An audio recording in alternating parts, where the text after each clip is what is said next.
আমরা তো রুটি সবাই খাই, কিন্তু আটা অনেকে অনেকভাবে মাখে। কিন্তু আটা যদি আপনি ঠিকভাবে প্রসেসিংয়ে মাখেন তাহলে সেই রুটিটা খেতে খুব টেস্ট হয়। আমরা কি করব, আটার মধ্যে এই যে বেকিং পাউডার দেখছেন, বেকিং পাউডার, এই বেকিং পাউডারের থেকে আমি চুটকি ভর, দেখুন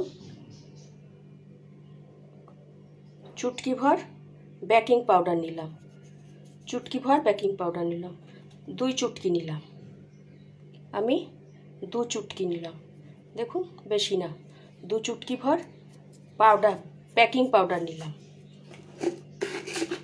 এইবার একটু সামান্য চিনি দেব, একটু সামান্য চিনি দেব,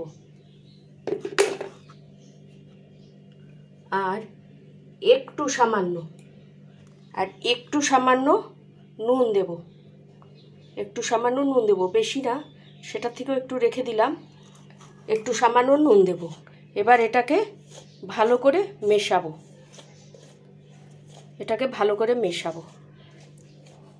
মিশিয়ে এবার আমি একবারে জল ঢালবো না, একটু একটু করে জল ঢালবো।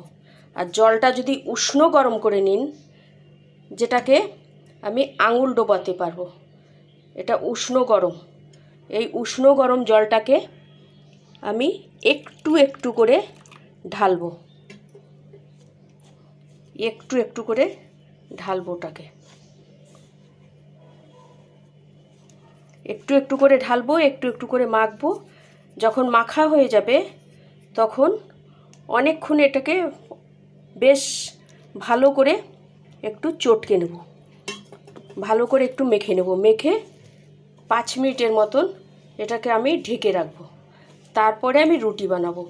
এই রুটিটা এত সফট আর এত টেস্ট হবে খেতে, আর রুটিটা সহজে বাসি হবে না। আপনি সকালে বানাবেন, বিকালবেলা খাবেন, তবুও দেখবেন রুটিটাকে খুব সফট আর খুব সুন্দর লাগছে, রুটিটা খুব টেস্ট হচ্ছে। আমি মেখে নিই ভালো করে, তারপরে আপনাকে আবার দেখাচ্ছি কীরকম করে। এইরকম করেই একটু একটু করে জল ঢালবেন, বেশি না। আর জলটাকে মনে রাখবেন উষ্ণ গরম করে নিতে হবে, জলটাকে উষ্ণ গরম করে নিতে হবে। আমার আটা মাখা হয়ে গেছে, এই যে দেখতে পাচ্ছেন, তোমরা সবাই দেখতে পাচ্ছ আটা মাখা হয়ে গেছে। এবার আটাটাকে আমি 5 মিনিটের মতন ঢেকে রাখবো, বাস 5 মিনিট ঢেকে রাখবো। তারপরে এটাকে আমি রুটি বানাবো, দেখবে কি নরম নরম রুটি হবে। তোমরাও একবার বানিয়ে দেখো, দেখবে যেমন টেস্ট হবে রুটির একটা আলাদা রকম, তেমন গরম গরম খেতেও খুব টেস্ট। আর যদি অনেকক্ষণ রেখেও দাও তাও দেখবে একদম নরম আর সফট থাকছে, একদমই আলাদা রকমের রুটি হবে। তো একবার তোমরাও করে দেখো, ঠিক আছে? আর তোমাদের নেমন্তন্ন থাকলো, আবার এটাকে রুটি বানিয়ে তারপরে তোমাদের আবার দেখাচ্ছি। 5 মিনিট পরে আসছি আমি রুটি বানানোর জন্যে। তাহলে এখন রাখছি, 5 মিনিট পরে আবার আসবো, যখন তোমাদেরও সঙ্গে নিয়ে আসবো রান্নাঘরে, তোমরাও রেডি থেকো। রাখছি।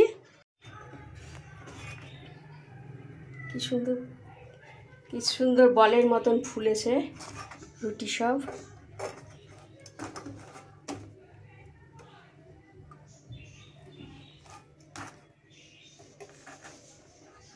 এই যে আমার রুটি বানানো চলছে।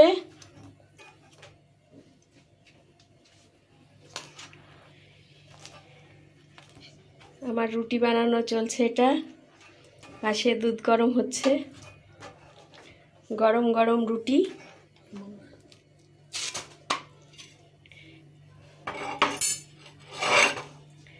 গরম গরম রুটি আর মাছের টক,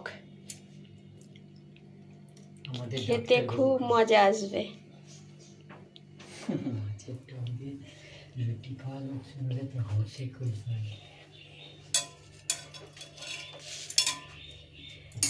তাহলে আপনারাও বানিয়ে বানিয়ে খান গরম গরম রুটি, যেভাবে বলেছি ওইভাবে বানান। দেখুন কি সুন্দর রুটিগুলো হয়েছে। নরম। হ্যালো, এখন আমরা সবাই মিলে গরম গরম নরম নরম রুটিগুলো খাই আর গল্প করি। আর সেই সঙ্গে তোমরা আমার চ্যানেলটাকে একটু সাবস্ক্রাইব করে দিও কিন্তু। বাই।